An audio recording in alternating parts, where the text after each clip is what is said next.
Hello friends, welcome to my channel back to the basics. दोस्तों, अभी हम लोग दिसंबर 2023 का करंट अफेयर्स देखने जा रहे हैं। मैं आपको पहले बता दूं कि हमारा अप्रोच क्या रहता है। हमारा अप्रोच सिंपल है। जो भी कंटेंट है उसको तीन कैटेगरीज में हम लोग बांटते हैं। One category which is important for prelims, another which is little important for prelims mainly for mains, और तीसरा दोस्तों जो ना ही प्रीलिम्स ना ही मेंस के लिए इम्पॉर्टेंट है। जो किसी चीज़ के लिए इम्पॉर्टेंट नहीं है उस पर तो हम लोग ध्यान ही नहीं देंगे। जो मेनली मेंस के लिए इम्पॉर्टेंट है we will just read it out, but we will not try to memorise and all. But जो कंटेंट दोस्तों मेनली रेलिवेंट है प्रीलिम्स के लिए, that I will specially ask you to write down, and that you have to write it down, and that you have to remember, memorise, रट्टा मारना है, जो भी समझो वो करना है दोस्तों। तो चलिए स्टार्ट करते हैं दिसंबर मंथ 2023 का करंट अफेयर्स। दोस्तों, पहला आर्टिकल है इंडिया जीसीसी रिलेशंस के बारे में। ठीक है, तो ये रिलेशन के बारे में क्या आर्टिकल है नहीं है वो सब छोड़िए, आप लिखिए जीसीसी क्या होता है। Gulf cooperation council. दोस्तों 6 कंट्रीज है गल्फ कोऑपरेशन काउंसिल में। आप इसको लिख लीजिए क्यू एस बकाऊ। क्यू एस बकाऊ। Q for Qatar, S for Saudi Arabia, Saudi Arabia, B for Bahrain, B for Bahrain, K for Kuwait, Kuwait, O for Oman, and U for UAE. ये 6 countries है दोस्तों Gulf cooperation council में। ठीक है, याद रखिएगा। जो पर्शियन गल्फ कंट्रीज हैं, देखिए पर्शियन गल्फ कंट्रीज और गल्फ कोऑपरेशन काउंसिल।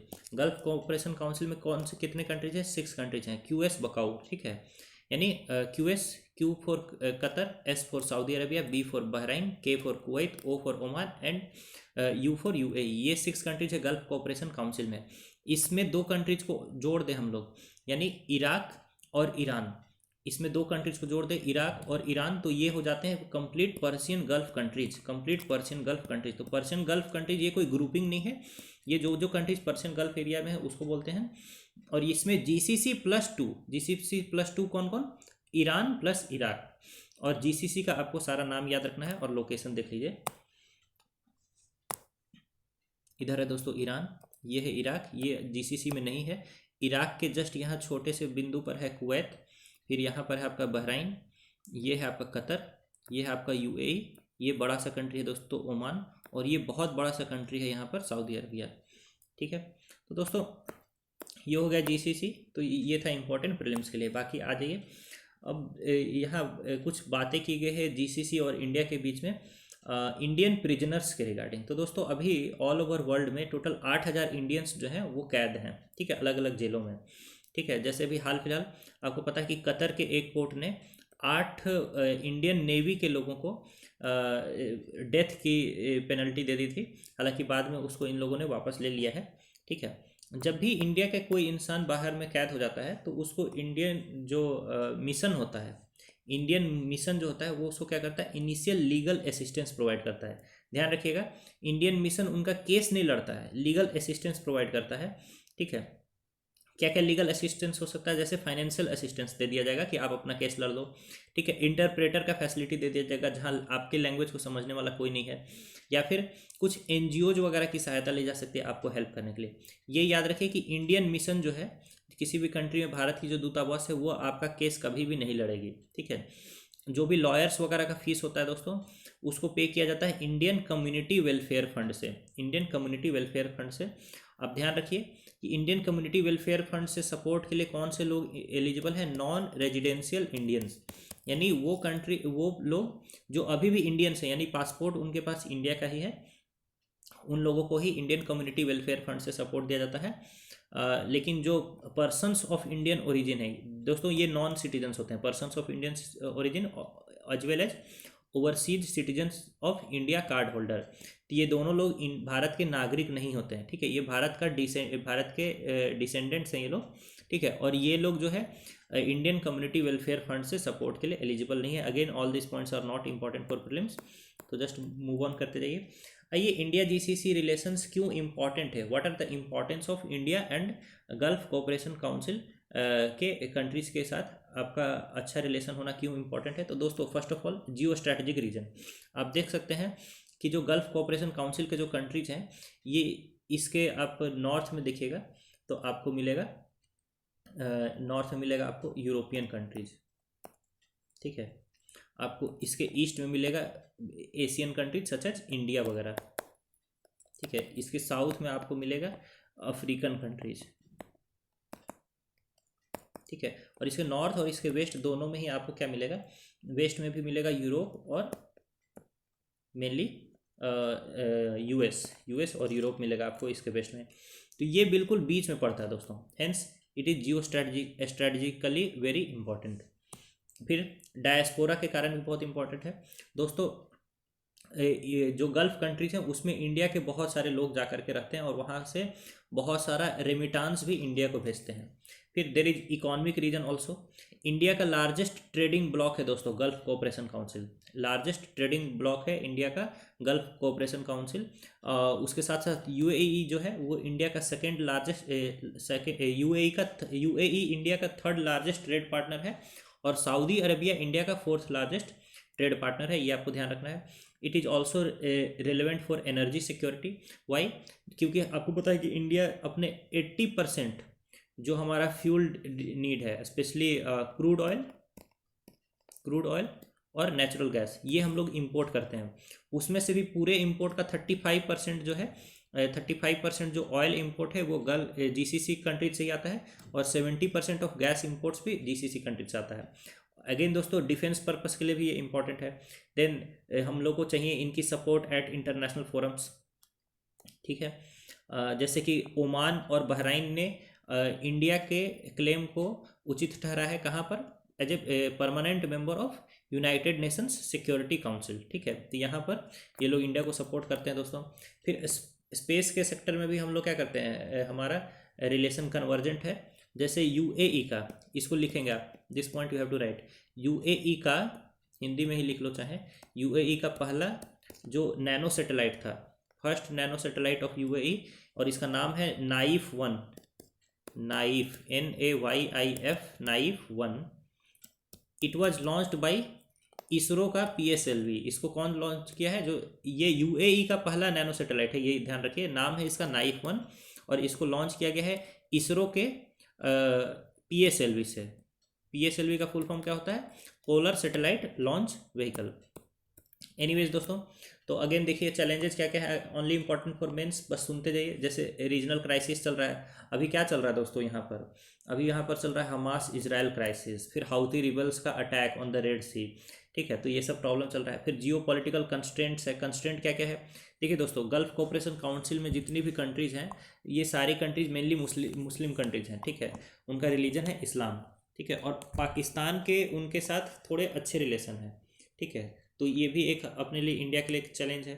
फिर इन कंट्रीज में दोस्तों चाइनीज इन्फ्लुएंस भी काफ़ी बढ़ा हुआ है, जहाँ से हम लोग इतना ट्रेड करते हैं। आपको क्या लगता है कि चाइना के उन कंट्रीज से कितनी ट्रेड होती होगी?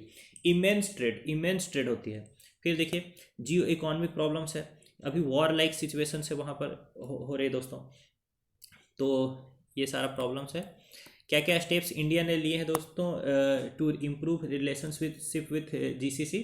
जैसे हाई लेवल विजिट्स है, आपको पता है कि इंडिया के foreign minister, even prime minister वहाँ विजिट करते रहते हैं। अभी यूएई के कतर वगैरह के जो राजा सुल्तान सब हैं वो सब इंडिया आते रहते हैं। फिर ट्रेड के लिए हम लोगों ने फ्री ट्रेड एग्रीमेंट की टॉक्स स्टार्ट की है जीसीसी के साथ। फिर अभी G20 में ये प्रपोज प्रोजेक्ट है, ध्यान रखिएगा, India middle east Europe economic corridor project, ठीक है। India middle east Europe economic corridor project, इसके लिए भी जीसीसी काफ़ी रिलेवेंट है। फिर कल्चर के वे में आप देखिए, इंडिया में आपको पता है कि वर्ल्ड का सबसे बड़ा मुस्लिम पॉपुलेशन इंडिया में रहता है, ठीक है। और यहाँ से काफ़ी सारे लोग जाते हैं ये इन कंट्रीज़ में हज करने के लिए और उम्राह करने के लिए। तो एक तरीके से देखा जाए तो कल्चरल वे में भी पीपल टू पीपल टाइज भी इंडिया की इन कंट्रीज़ के साथ काफ़ी अच्छी है। फिर देखिए एक मदद पोर्टल लाया गया है फॉर एड्रेसिंग कंस्यूलर ग्रीवांसेस। जैसे कि वीज़ा वगैरह के रिस्पेक्ट में, अगर कोई इंडिया का कोई नागरिक है बाहर फंस गया, उसका वीज़ा पासपोर्ट किसी ने जब्त कर लिया है या कुछ भी इस टाइप के प्रॉब्लम के लिए एक प्लेटफॉर्म बनाया गया है जिसका नाम है मदद प्लेटफॉर्म। तो आपको बस ये याद रखना है, ठीक है। वो भी याद भी नहीं रखना है। चलिए, वे फॉरवर्ड क्या है दोस्तों, तो अपने इकोनॉमिक टाइज को डाइवर्सिफाई करें, यानी कि अभी हम लोग क्या करते हैं, वहाँ से सिर्फ क्रूड ऑयल वगैरह इंपोर्ट करते हैं, ठीक है, तो मेनली ये है हमारा ट्रेड विथ जीसीसी, तो उसको डाइवर्सिफाई करिए in the field of technology, health care and renewable energy. Also friends, we must collaborate on regional security issues, ठीक है, जैसे पायरेसी की समस्या से सारे कंट्री जूझ रहे हैं। फिर डिजास्टर रिस्पॉन्स उस रीजन में, इस पर भी हम लोग कन्वर्स कर सकते हैं। Then we should also promote cultural exchanges and people to people contact. दोस्तों, जो पीपल टू पीपल कॉन्टेक्ट होते हैं ना, ये बहुत लॉन्ग लास्टिंग इम्पैक्ट लाते हैं किसी भी दो कंट्री के रिलेशन में, तो we must focus on that also.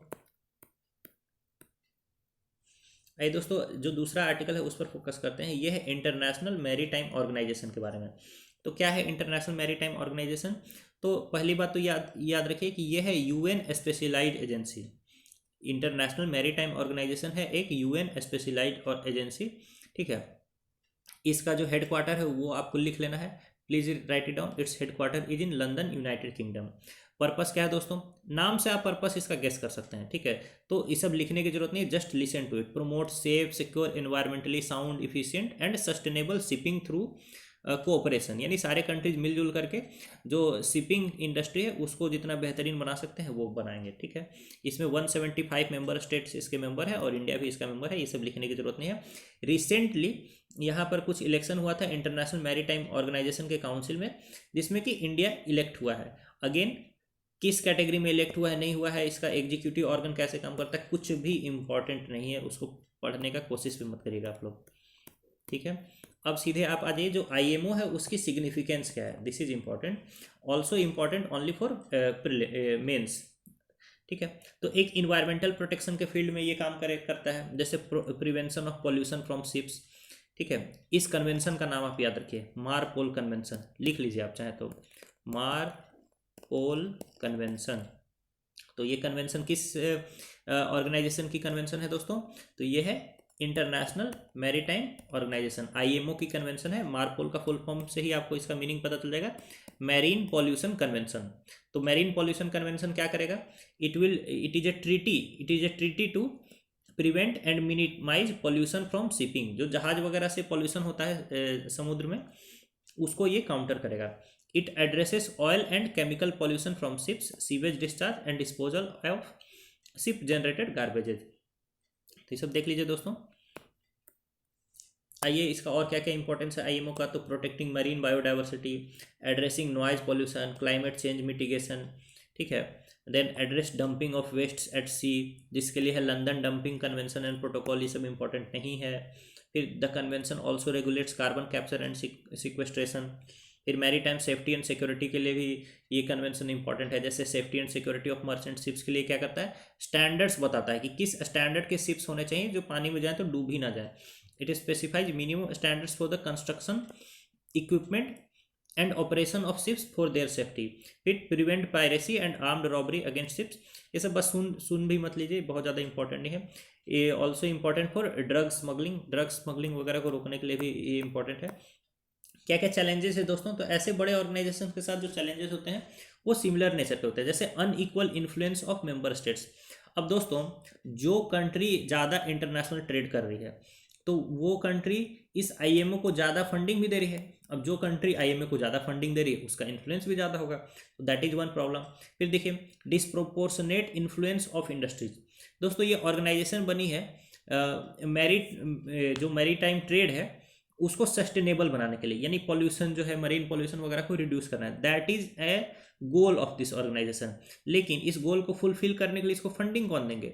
इसको फंडिंग देंगे वो इंडस्ट्रीज जिनका ट्रेड हो रहा है। अब इंडस्ट्रीज अगर पैसा देंगे इस ऑर्गेनाइजेशन को चलाने के लिए, तो इस ऑर्गेनाइजेशन को कहीं ना कहीं उन इंडस्ट्रीज के फेवर में अपने डिसीजन को देना होगा, ठीक है। तो इनको एक तरफ इन्वायरमेंट के साथ कॉम्प्रोमाइज़ करना ही होगा, ठीक है। फिर देखिए, limited capacity to regulate emerging technologies, ये सब है। Lack of political consensus, view narrow regulatory focus, again not important. अब बस आईएमओ का हेडक्वार्टर वगैरह कहाँ है वो लिख लीजिए, that is important for you.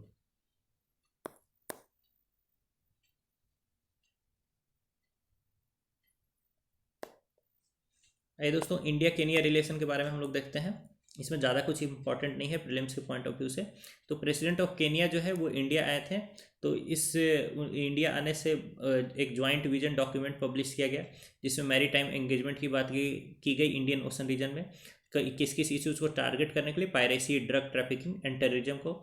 India ने कुछ लाइन ऑफ क्रेडिट सपोर्ट दिया है केनिया को for modernisation of agriculture sector. Line of credit क्या होता है दोस्तों? ये एक सॉफ्ट लोन होता है। ठीक है, सॉफ्ट लोन का मतलब क्या है? एक ऐसा लोन जो कि आप बहुत सालों में चुका सकते हैं, जैसे 20 साल 30 साल में आप चुका सकते हैं। प्लस उसका रेट ऑफ इंटरेस्ट भी बहुत कम होगा। जैसे मार्केट रेट ऑफ इंटरेस्ट होता है जनरली, आप लोन लेने जाएंगे, कार लोन लेने जाएंगे तो 12-14% ऐसा कुछ रहता है। ठीक है, उससे भी ज़्यादा रहता है। बट सॉफ्ट लोन के केस में इंटरेस्ट रेट रहता है 1% या आधा परसेंट ऐसा। तो इसीलिए इसको बोलते हैं सॉफ्ट लोन। ठीक है, तो इंडिया ने एक तरीके से लाइन ऑफ क्रेडिट प्रोवाइड की है केनिया को $250 मिलियन की। बट वो सब आपको याद नहीं रखना है, आप बस ये देख लीजिए कि केनिया कहाँ है। इंडियन ओशन के साथ ये एक लिटोरल स्टेट है केनिया। ठीक है, केनिया की राजधानी है दोस्तों नायरोबी। ये आप याद रखिए, लिख लीजिए, केनिया की राजधानी है नायरोबी। और ऐसे आप क्या करिए ना, यहाँ मैप बना लीजिए, ये अफ्रीका का मैप बना लीजिए इस तरह से। और आप यहाँ लिख लीजिए, ये है आपका सोमालिया, और सोमालिया के थोड़ा सा नीचे में है केनिया, और सोमालिया और केनिया के बीच में है ये इथियोपिया। तो ऐसे मैप बना करके लिख लेंगे तो आपको पूरा अच्छे से इसका लोकेशन वगैरह सब कुछ पता रहेगा। अब इससे आपको ये भी पता चल जाएगा कि Kenya is actually a member of Indian ocean rim Association, ये भी लिख लीजिए। ठीक है, तो बस दोस्तों, अब की एस्पेक्ट्स क्या है इंडिया और केनिया रिलेशन का? जैसे डिप्लोमेटिक एस्पेक्ट है। ठीक है, Kenya is actually part of global south, और इंडिया ने अभी क्या ऑर्गेनाइज किया था? Voice of global south summit. तो इसलिए भी केनिया इंपॉर्टेंट है इंडिया के लिए। फिर ट्रेड हम लोग करते हैं लगभग $3 बिलियन का। ठीक है, इंडिया और केनिया दोनों ने एक दूसरे को मोस्ट फेवर्ड नेशन का स्टेटस दे रखा है। ठीक है, मोस्ट फेवर्ड नेशन क्या होता है ये आप कमेंट करके बताइएगा। ये एक WTO का एग्रीमेंट है। इंडिया केनिया दोनों ने double taxation avoidance agreement sign कर रखा है। फिर मैरीटाइम कोऑपरेशन करते हैं, क्योंकि दोनों ही कंट्रीज पार्ट हैं किसकी? इंडियन ओशन रिम एसोसिएशन के। आप मुझे कमेंट करके बताइए कि क्या पाकिस्तान IORA का पार्ट है और क्या चाइना IORA का पार्ट है। You have to tell me in the comment. Anyways, फिर दोस्तों पीपल टू पीपल कॉन्टैक्ट भी है इंडिया और केनिया का। जैसे 80,000 इंडियन ओरिजिन के लोग केनिया में रहते हैं। ठीक है, इंडिया से बहुत सारे टूरिस्ट भी जाते हैं केनिया में। ठीक है, चलिए दोस्तों, ये हो गया आपका इंडिया केनिया का रिलेशन। बहुत इंपॉर्टेंट कुछ नहीं था इसमें। अब आइए देखिए, India Oman adopt a vision document to expand ties. Oman कहाँ था? देखिए, ओमान था यमन के नॉर्थ में, और Oman is also a member of gulf cooperation council. क्या आप मुझे बता पाएंगे कि गल्फ कोऑपरेशन काउंसिल में और बाकी 5 कंट्रीज कौन कौन है? ठीक है, आप बता पाएंगे। A joint vision document titled A Partnership for Future was adopted during the visit of Sultan of Oman. तो ये एक डॉक्यूमेंट साइन किया गया है। ठीक है, ये सब कुछ इंपॉर्टेंट नहीं दोस्तों। हम लोग फोकस कर रहे हैं डिजिटल कनेक्टिविटी पर, मेडिकल टूरिज्म पर, maritime security, hospitality, space, agriculture, food security. इन सारे फील्ड्स में इंडिया और ओमान कोलैबोरेट करने के लिए फोकस कर रहे हैं। देखिए, इंडिया ओमान के रिलेशन को देखिए। ओमान जो है क्रूशियल है इंडिया के वेस्ट एशिया पॉलिसी के लिए। ओमान एक स्ट्रेटजिक पार्टनर है इंडिया का। ठीक है, ये ओमान गल्फ कोऑपरेशन काउंसिल का मेंबर है। ओमान अरब लीग का मेंबर है। Oman Indian ocean rim association का भी मेंबर है। ओमान में इंडिया के लगभग 7 लाख लोग रहते हैं। ओमान में इंडिया के लगभग 7 लाख लोग रहते हैं। और बायलैटरल ट्रेड जो है ओमान के साथ हमारा था 2020-21 में $5 बिलियन का था, और 2022-23 में ये डबल से भी ज़्यादा हो गया है, $12 बिलियन का ट्रेड हो गया है। इंडिया जो है सेकेंड लार्जेस्ट मार्केट है फॉर ओमान्स क्रूड ऑयल एक्सपोर्ट्स। ठीक है, अभी देखिए, आफ्टर चाइना, इस बात को याद रखिएगा कि ओमान से सबसे ज़्यादा जो ऑयल एक्सपोर्ट होता है वो कहाँ होता है? चाइना होता है, और चाइना के जस्ट बाद कहाँ होता है? इंडिया में होता है। तो इंडिया ओमान के लिए काफ़ी इंपॉर्टेंट है। पर क्या सोचिए, इंडिया के अलावा कौन इंपॉर्टेंट है? चाइना इंपॉर्टेंट है। तो just focus on these numbers. आइए देखिए, India and Oman launch the RuPay debit card in Oman. तो दोस्तों आपको पता है कि रुपे UPI ये सब जो है बहुत सारे मिडिल ईस्टर्न कंट्रीज में इसको लॉन्च किया जा रहा है। तो रुपे डेबिट कार्ड ओमान में भी लॉन्च किया गया है। और ओमान जो है की रोल प्ले करेगा किस में? India middle east Europe economic corridor में, जिसको कहाँ पर लॉन्च किया गया? In the G20। आइए थोड़ी लोकेशन को देख लीजिए। देखिए ये है यूएई, ये यूएई है, और ये है ओमान, और ओमान के नीचे इधर है यमन, इधर है आपका सऊदी अरबिया। देखिए ये जो पानी है इसको बोलते हैं गल्फ ऑफ ओमान, इसको क्या बोलते हैं, गल्फ ऑफ ओमान।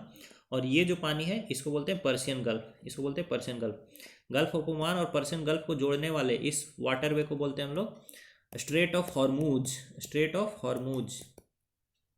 ये सब आपको पता होना चाहिए कि स्ट्रेट ऑफ हॉर्मूज किस किस पानी को कनेक्ट करता है, तो it connects Persian gulf to the gulf of Oman. इसी तरीके से अगर मैं आपसे एक क्वेश्चन पूछूं कि बाब el Mandeb, Bab el Mandeb connects which two waters, ठीक है, then you have to answer me in the comment, Bab el Mandeb connects which two water, connect in the comment in the comment box. आइए दोस्तों, India at Colombo security conclave, ये एक article है, इस पर focus करते हैं। कोलंबो सिक्योरिटी कॉन्क्लेव क्या है? कोलंबो सिक्योरिटी कॉन्क्लेव दोस्तों ये ट्राईलेटरल मैरीटाइम सिक्योरिटी ग्रुपिंग है, जिसको 2011 में खड़ा किया गया था। तो 2011 में 3 कंट्रीज साथ आए। कौन कौन से कंट्रीज साथ आए प्लीज लिखते जाइए, इंडिया, श्रीलंका और मालदीव्स। इन तीनों कंट्रीज ने ट्राईलेटरल मैरीटाइम सिक्योरिटी ग्रुपिंग बनाई। इसको भी लिख लीजिए कि ये क्या है, ट्राई मैरीटाइम सिक्योरिटी ग्रुपिंग थी। इसमें बाद में जो है एक कंट्री जुड़ गई मॉरिशियस, बाद में एक कंट्री जुड़ गई मॉरिशियस। तो 4 कंट्री तो इसके मेंबर्स हो गए। कौन कौन? इंडिया, श्रीलंका, मालदीव्स और मॉरिशियस इसके मेंबर हो गए। किसके मेंबर हो गए? कोलंबो सिक्योरिटी कॉन्क्लेव के। और इसमें 2 ऑब्जर्वर मेंबर्स हैं, 2 ऑब्जर्वर मेंबर्स हैं, Bangladesh, Bangladesh and Seychelles, Seychelles. ये एक अफ्रीकन कंट्रीज है, एक अफ्रीकन कंट्री है सेशेल्स। तो अब टोटल आपके 4 मेंबर हो गए कोलंबो सिक्योरिटी कॉन्क्लेव में, India, Sri Lanka, Maldives and Mauritius, plus there are 2 observers, Bangladesh and Seychelles. चलिए, तो ये हो गया आपका कोलंबो सिक्योरिटी कॉन्क्लेव। तो अभी देखिए कोलंबो सिक्योरिटी कॉन्क्लेव का एक मीटिंग हुआ था, national security adviser level meeting हुआ था, मॉरिशियस में इसको किया गया था। तो इसमें road map of activities for 2024 के बारे में बात किया गया। फिर हाइब्रिड चैलेंजेस के बारे में बात किया गया दोस्तों, ठीक है। फिर नॉन ट्रेडिशनल सिक्योरिटी इशूज, जैसे ट्रेडिशनल सिक्योरिटी इशूज क्या होता है, पायरेसी वगैरह। नॉन ट्रेडिशनल सिक्योरिटी इशूज क्या होता है, जैसे क्लाइमेट चेंज, ठीक है, इन्फेक्शियस डिजीज या नेचुरल डिजास्टर्स। अगर इसके कारण कोई प्रॉब्लम आती है तो इसको बोला जाएगा नॉन ट्रेडिशनल सिक्योरिटी इशूज, ठीक है। फिर देखिए एक पोर्टल बनाया गया, ओशियन इंफॉर्मेशन सिस्टम पोर्टल। इसको आप लिख लीजिए, ocean information system, ocean information services portal. It is launched under Colombo security conclave. बस एक लाइन में इसको लिख लीजिए कि ocean information services portal is launched by Colombo security conclave, ठीक है दोस्तों। इसका सेक्रेटेरिएट कहाँ है दोस्तों?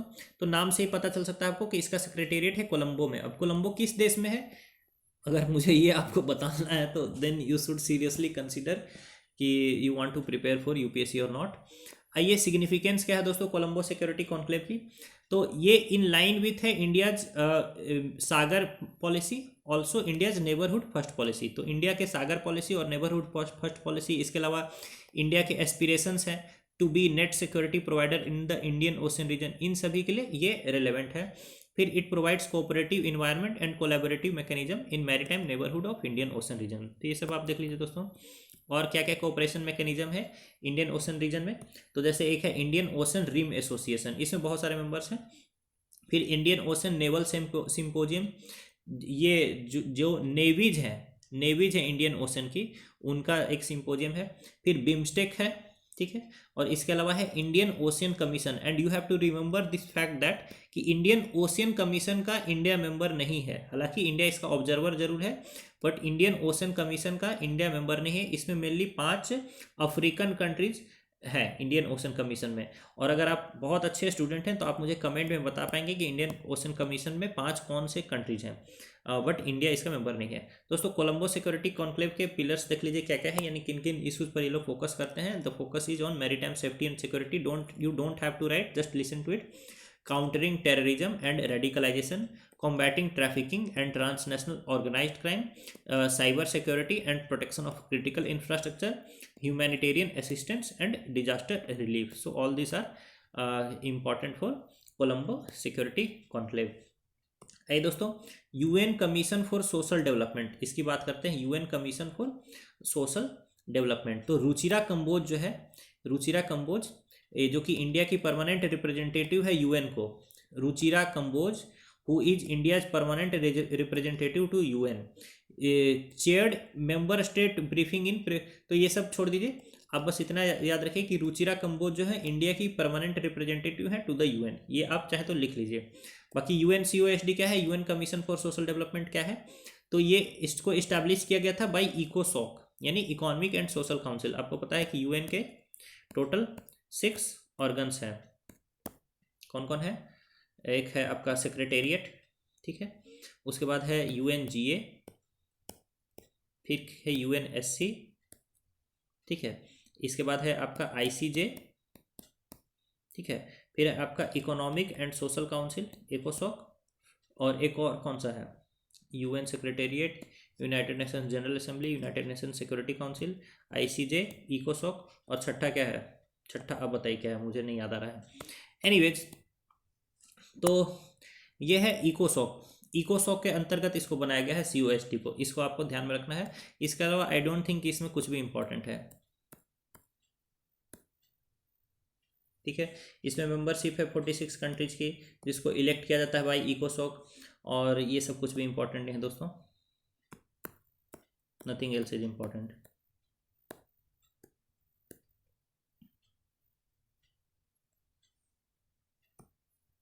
देखिए एक इसको याद रख लीजिए, world summit for social development लिख लीजिए इसको, world summit for social development, इसको हेल्ड किया गया था 1995 कोपेनहेगन कनाडा में, ठीक है, प्लीज लिख लीजिए, ईयर लिखना जरूरी नहीं है बट फिर भी लिख लेंगे तो आपके लिए अच्छा है। World summit for social development, इसको हेल्ड किया गया था कोपेनहेगन कनाडा में 1995 में, ठीक है, और इसमें कंट्रीज जो है वो एक कंसेंसस पर पहुंचे on the need to put people at the centre of UN's developmental efforts. तो यूएन के जो डेवलपमेंटल एफर्ट्स हैं उसमें सेंटर पर कौन होना चाहिए, जैसे सेंटर पर हो जाते हैं, कोई कंपनीज बोलता है, कोई बोलता है कंट्रीज को सेंटर पर रखो, कोई बोलता है कि एनजीओज को सेंटर पर रखो, बट यहाँ ये एग्री किया गया कि जो लोग हैं, पीपल हैं, they will be eight the centre of United Nations developmental efforts, ठीक है। और इसने प्लेज लिया किस किस चीज़ का, कॉन्क्वेस्ट ऑफ पॉवर्टी यानी गरीबी को हटाने के, अब गरीबी को हराने की बात लोग, देखिए लीडर्स की ना ये सब कॉमन डायलॉग होती है, गरीबी मिटाना, ठीक है, चाहे वो इंडिया के हों चाहे वर्ल्ड लेवल के लीडर्स हों, तो ये सब गरीबी मिटाने वगैरह की बात की, ठीक है, फुल एम्प्लॉयमेंट, पूरे मतलब सभी लोगों को रोजगार मिल जाएगा, इन सब की बात की। चलिए छोड़िए उन सब पर फोकस मत करिए, आइए देखिए, इंटरनेशनल ऑर्गेनाइजेशन फॉर माइग्रेशन, इसने लॉन्च किया है प्रोजेक्ट प्रयास।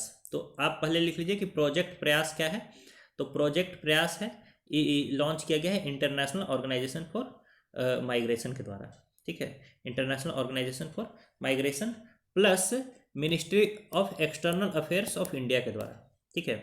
प्रोजेक्ट प्रयास किसके द्वारा लॉन्च किया गया है, international organisation for migration plus ministry of external affairs India के द्वारा लॉन्च किया गया है प्रोजेक्ट प्रयास, ठीक है।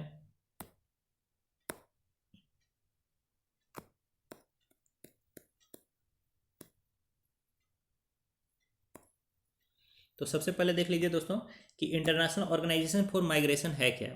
तो इंटरनेशनल ऑर्गेनाइजेशन फॉर माइग्रेशन ये एक इंटर गवर्नमेंटल ऑर्गेनाइजेशन है जो कि बहुत सारे गवर्नमेंट्स के बीच मिलकर के काम करती है विद इन यूएन सिस्टम के अंदर ही काम करती है इन द फील्ड ऑफ माइग्रेशन। इसका नाम ही सफिशिएंट है इसके बारे में बताने के लिए, ठीक है। और इसमें 175 देश से इसके मेंबर्स है और इंडिया इसका मेंबर है। तो आपको ये लिखना है कि IOM लिख लीजिए, वर्क्स अंडर यूएन सिस्टम, ठीक है। उसके बाद लिख लीजिए India, yes it is A member, India it is A member. फिर लिखे इसका एक रिपोर्ट ये पब्लिश करता है, वो भी लिखे। तो ये कौन सा रिपोर्ट पब्लिश करता है, ये पब्लिश करता है वर्ल्ड माइग्रेशन रिपोर्ट। क्या पब्लिश करता है, वर्ल्ड माइग्रेशन रिपोर्ट, और इसका हेडक्वार्टर है जिनेवा में। तो international organisation for migration number 1 ये आपने लिख लिया। फिर आपने लिख लिया कि ये यूएन सिस्टम के अंदर काम करता है। फिर आपने लिख लिया कि इंडिया इसका मेंबर है। फिर आपने लिख लिया कि ये रिपोर्ट पब्लिश करती है वर्ल्ड माइग्रेशन रिपोर्ट। फिर आपने लिखा कि हेडक्वार्टर है इसकी जिनेवा में। और फिर आपने लिख लिया कि IOM यानी International organisation for migration plus ministry of external affairs of India, इन दोनों ने मिलकर के लिया है प्रोजेक्ट प्रयास। अब देख लीजिए प्रोजेक्ट प्रयास किस चीज़ के लिए है। तो प्रोजेक्ट प्रयास का ऑब्जेक्टिव है to facilitate safe, orderly and regular migration for aspiring Indian migrant workers. तो जो भी इंडिया के माइग्रेंट वर्कर्स है दोस्तों, अभी आपने सुना होगा दुनकी या डंकी, दुनकी रूट्स, डंकी रूट्स, ये सब आप सुने होंगे। डंकी रूट्स क्या होता है आपको पता है कि बहुत सारे इंडिया में ऐसे गरीब लोग हैं जो कि हॉलीवुड वगैरह के मूवीज़ देखते हैं, उनको लगता है कि जो यूएस में या वेस्टर्न कंट्रीज में लाइफस्टाइल बहुत अच्छी है, और सच बात है कि लाइफस्टाइल कुछ हद तक तो इंडिया से अच्छी है, ठीक है। तो उसके कारण से अब जो लोग पढ़े लिखे हैं तो वो लोग तो क्या करते हैं, प्रॉपर तरीके से वीज़ा वगैरह के लिए अप्लाई करके जाते हैं। जो लोग पढ़े लिखे नहीं है, जिनको पता नहीं है कि विदेशी उन देशों में कैसे जाना है, तो वो लोग क्या करते हैं, ह्यूमन ट्रैफिकर्स का सहारा लेते हैं और बोलते हैं कि कैसे भी करके मुझे यूरोप पहुंचा दो। फिर तो क्या है, एक बार यूरोप में एंटर कर गए तो बोल देंगे कि भाई हम तो आगे हैं, अब मेरे पास कहीं जाने के लिए नहीं है, कुछ घर नहीं है, कुछ भी नहीं है। तो फिर क्या है कि वहाँ पर सोशल सिक्योरिटी उनको कुछ प्रोवाइड किया जाएगा कि भाई रहो, $5 तुमको डेली का देंगे। फिर धीरे धीरे वहाँ कर पेट्रोल पंप वगैरह में उनको जॉब दे दिया जाएगा, और ऐसे कर करके वो मतलब एस्पिरेशंस रहते हैं कि मैं मुझे कुछ ना कुछ काम तो वहाँ मिल ही जाएगा, ठीक है। बट दोस्तों ये बहुत ही अनसेफ है। फ्रांस से ब्रिटेन जब जाते हैं, जो इंग्लिश चैनल है उसको क्रॉस करके, ठीक है, तो वहाँ बीच में कितने लोग डूब डूब करके मर जाते हैं दोस्तों, ठीक है। लगातार एवरी डे वहाँ से बॉडी जो है छान छान करके निकालते हैं वहाँ के जो नेवी और कोस्ट गार्ड वगैरह लोग रहते हैं, ठीक है। तो इसी के लिए कि इस तरीके से रिस्क लेकर के ना जाना पड़े लोगों को, जिसको जाना है वो ऑर्डरली तरीके से प्रॉपर तरीके से जा सकें, इसी के लिए ये एक प्रोजेक्ट लाया गया है जिसका नाम है प्रोजेक्ट प्रयास। तो प्रोजेक्ट प्रयास किसके द्वारा लाया गया है, तो ministry of external affairs India plus international organisation for migration, ठीक है। बाकी अब आपके लिए कुछ भी इंपॉर्टेंट नहीं है। इंडियन डायस्पोरा उनको क्या क्या प्रॉब्लम्स फेस करना पड़ता है दोस्तों इंडिया के बाहर, तो ध्यान रखिए, wage insecurity, casual work arrangements, lack of social protection and skill gaps, फिर ग्रीवांस रिड्रेसल मैकेनिज्म नहीं होता है दोस्तों, फिर जुडिशियल सिस्टम। अब किसी देश में आपको कैद कर लिया गया, आप आपके को किसी जुर्म के खिलाफ, ठीक है, तो आपको पता ही नहीं चल रहा वहाँ किस भाषा में आपके खिलाफ कार्रवाई हो रही है, तो ये सारे प्रॉब्लम्स होते हैं। फिर क्या क्या स्टेप्स लिया गया है दोस्तों इंडियन डायस्पोरा के लिए, तो प्री डिपार्चर ओरिएंटेशन ट्रेनिंग, जैसे आप इंडिया से बाहर जा रहे हैं किसी काम करने के लिए, तो उसके पहले आपको एक ओरिएंटेशन ट्रेनिंग प्रोवाइड किया जाता है कि कैसे आपको दूसरे कंट्री में बिहेव करना है। अगर आपको कोई क्राइसिस होता है, प्रॉब्लम होता है, तो आपको कहाँ पर जा कर के इंडियन जो एम्बेसी है वहाँ पर अपना कंसर्न लिखाना है, ग्रीवांस लिखाना है, तो ये सब आपको ट्रेनिंग दी जाती है। फिर Indian community welfare fund establish किया गया है for assisting overseas Indians in times of distress. Then there is Madad portal to address grievances related to Indians in distress abroad. Then there is No India program to expose India's young diaspora to various aspects of contemporary India. So all these are there दोस्तों। फिर देखिए article 99, इसको आप लिख लीजिए। Article 99 क्या है, तो UN secretary general invoked article 99 of UN charter to warn UN security council of impending humanitarian crisis in Gaza, ठीक है। तो आर्टिकल 99 क्या है दोस्तों इसको पहले समझते हैं। आर्टिकल 99 ये बोलता है कि सेक्रेटरी जनरल जो है, यानी यूनाइटेड नेशंस जनरल असेंबली के जो सेक्रेटरी जनरल हैं, ठीक है, may bring to the attention of security council any matter which in his opinion can threaten the maintenance of international peace and security. तो देखिए आर्टिकल 99 कहता है, आर्टिकल 99 किसका, आपका यूएन चार्टर का आर्टिकल 99। तो यूएन चार्टर का आर्टिकल 99 ये कहता है कि जो सेक्रेटरी जनरल हैं उनके पास ये पावर है कि वो सिक्योरिटी काउंसिल को कोई भी मैटर रेज कर सकते हैं, ऐसा मैटर जो कि वर्ल्ड पीस और वर्ल्ड सिक्योरिटी को डिस्टर्ब कर सकती है। तो इसी के रिगार्डिंग जो अभी सेक्रेटरी जनरल हैं उन्होंने ये बात रेज की है कि अगर पैलेस्टाइन में अगर सपोर्ट को रोका गया, जो ह्यूमैनिटेरियन सपोर्ट प्रोवाइड किया जा रहा है, अगर उसको रोका गया तो वर्ल्ड पीस जो है वो डिस्टर्ब हो सकती है। ऑब्वियस बात है दोस्तों, 2.3 मिलियन, लगभग 23 लाख लोगों को आपने चारों तरफ से कैप्चर कर लिया है, ना वहाँ फूड जाने देंगे, ना वहाँ पानी बिजली कुछ भी जाने ही नहीं देंगे, प्लस चारों तरफ से बम मिसाइल बरसाएंगे, तो ये लोग भी तो रिएक्ट कर सकते हैं ना। तो ये क्या हो सकता है, इंटरनेशनल पीस के लिए खतरा है दोस्तों। प्लस अगर ये 2.3 मिलियन लोग भी मारे जाएं तो ये अपने आप में कितना इंसानियत के लिए कितना दुख भरी बात है। अभी भी लगभग 25,000 बेगुनाह लोग वहाँ मारे जा चुके हैं। कुछ लोग गुनाहगार भी होंगे नो डाउट, ठीक है, मान लो 25,000 में 5,00,000 लोग गुनाहगार होंगे, लेकिन 20,000 लोग तो ऐसी बिना किसी गुनाह के छोटे छोटे बच्चे मारे जा रहे हैं, प्रेग्नेंट लेडीज़ जो हैं वो मारी जा रही हैं। तो आप समझ सकते हैं कि कितना बड़ा इंसानियत का ये क्राइसिस वहाँ पर चल रहा है। तो इसी को रेज किया है सेक्रेटरी जनरल ने। तो इसको आप अपने लैंग्वेज में लिख लीजिए कि आर्टिकल 99 ऑफ UN चार्टर क्या कहता है, इस पूरे लाइन को लिख लीजिए आप। ठीक है, ये कहता है कि secretary general may bring to the attention of security council any matter which may threaten the maintenance of international peace and security. ध्यान ये रहे कि ये जो आर्टिकल 99 है इसको अभी तक सिर्फ 4 बार यूज किया गया है। आर्टिकल 99 को अभी तक सिर्फ 4 बार ही यूज किया गया है दोस्तों। तो ये आप लिख लेंगे, बाकी इसमें कुछ भी इंपॉर्टेंट नहीं है। फिर देखिए दोस्तों, जो universal declaration of human rights है उसके लगभग 75 साल हो गए कि इसको 1948 में UDHR को अडॉप्ट किया गया था यूनाइटेड नेशंस जनरल असेंबली के द्वारा। इसका फीचर्स क्या क्या है दोस्तों, it recognises that the inherent dignity of all members of human family is the foundation of freedom, justice and peace in the world. यानी जो ह्यूमन राइट्स है दोस्तों वही फाउंडेशन है किस किस चीज़ का, फ्रीडम का, जस्टिस का और पीस का। अगर ह्यूमन राइट्स नहीं प्रोवाइड करेंगे तो किसी एक इंसान को ह्यूमन राइट्स प्रोवाइड नहीं करेंगे तो और लोगों का भी जो फ्रीडम है, जो शांति है और जो जस्टिस है वो प्रभावित हो सकता है। फिर देखिए, it declares that human rights are universal, यानी सभी लोगों को ह्यूमन राइट्स मिलना ही चाहिए। आप इंसान पैदा हुए हैं इसलिए वो अधिकार आपको मिला है। ठीक है, फिर आपको एक चीज़ लिखना है, एक आप लिख लीजिए international bill of human rights. International bill of human rights, इसके अंतर्गत 3 डॉक्यूमेंट्स आते हैं।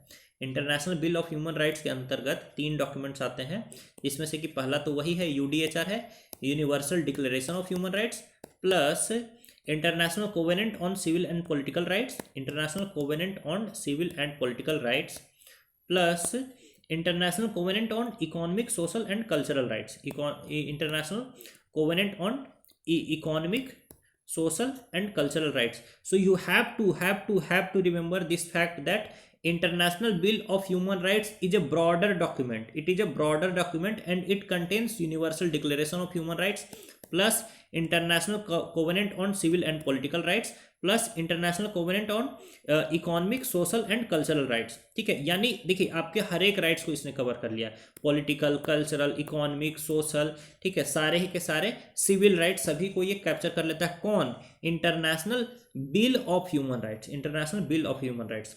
ठीक है, बस आपको ये ध्यान रखना है। फिर देखिए लगभग इसमें 30 फंडामेंटल राइट्स हैं दोस्तों, जैसे बस एग्जांपल के लिए आप सुन लीजिए। ठीक है, जैसे राइट टू लाइफ है, लिबर्टी है, प्राइवेसी है, राइट टू सोशल सिक्योरिटी है, हेल्थ है, एडिक्वेट हाउसिंग की राइट्स है। फिर दोस्तों ये लीगली बाइंडिंग ट्रीटी नहीं है, please write it down, please write it down कि ये लीगली बाइंडिंग ट्रीटी नहीं है दोस्तों। जो UDHR है यानी universal declaration of human rights है, इसमें भारत का एक बहुत ही अहम कंट्रीब्यूशन है और मैं आपको इस पॉइंट के ऊपर जरूर से जरूर बोलूँगा फोकस करने के लिए। देखिए फ्रेंच रिवॉल्यूशन होता है या फिर अमेरिकन रिवॉल्यूशन होता है, बहुत बड़े बड़े डॉक्यूमेंट्स ये लोग लाते हैं। ठीक है, लेकिन बात क्या करते हैं, all men are born equal, all men are born equal. भाई यानी सारे इंसान जो मर्द हैं, मेन का मतलब पुरुष होता है, all men are born equal, यानी सारे पुरुष जो हैं वो इक्वल बॉर्न हुए हैं। ठीक है, बराबर जन्म हुआ है उन सभी लोगों का। लेकिन व्हाट अबाउट वीमेन, महिलाओं का क्या? महिलाओं के बारे में बात ही नहीं किया गया है। ठीक है, तो universal declaration of human rights में भी दोस्तों यही वर्ड यूज होने वाला था कि all men are born free and equal. लेकिन इंडिया की जो कॉन्स्टिट्यूएंट असेंबली है उनकी एक मेंबर थी जिनका नाम है हंसा मेहता, हंसा मेहता। ठीक है, हंसा मेहता ने बोला कि भाई all men are born equal के जगह आप लिखो all human beings are born free and equal. ठीक है, तो ये मेन के जगह जो वर्ड लाया ह्यूमन बींग्स, इसको सजेस्ट करने वाली लेडी का नाम है हंसा मेहता। इनको एक बार प्रणाम कर लीजिए और आगे बढ़िए। चलिए दोस्तों global cooperation and training framework की बात करते हैं। तो global cooperation and training framework याद रखिए कि इसको लॉन्च किया गया था US एंड ताइवान के द्वारा। Global cooperation and training framework किसके द्वारा लॉन्च किया गया था? US एंड ताइवान के द्वारा। ठीक है, और ये क्या करता है?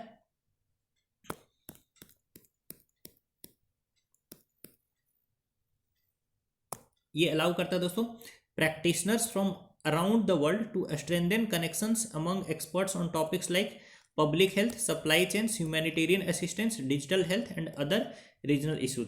तो इन सारे चीज़ों में के लिए आपका ये सपोर्ट करता है। अब बस देखिए, global cooperation on technological framework, इसके मेंबर कौन कौन है?